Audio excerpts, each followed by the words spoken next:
আমরা এনে কোনো চাঁদাবাজি করতে আসি নাই। আমরা আছি মালিকের পক্ষ থেকে। আমি নিজেও মালিক, আরেকজন মালিকের যেন সুখ সাধন কামনা হয় সেই ভেবে আমরা কমিটিতে আসছি।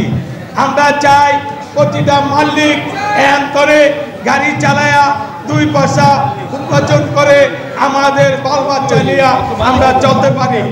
আমাদের শ্রমিক ভাইয়েরা যারা আছেন, আমরা এই পরে আমরা মিটিং করব।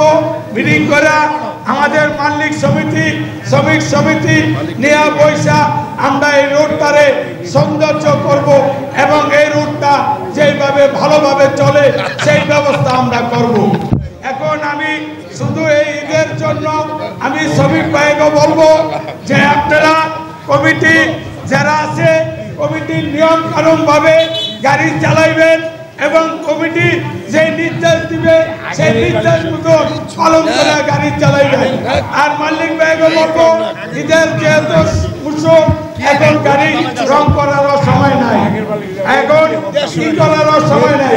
তবে আমরা ঈদের পরে বৈশা এই কমিটি আমরা সব গাড়ি নতুন করব এবং পুরান গাড়ি যা আছে রং করব।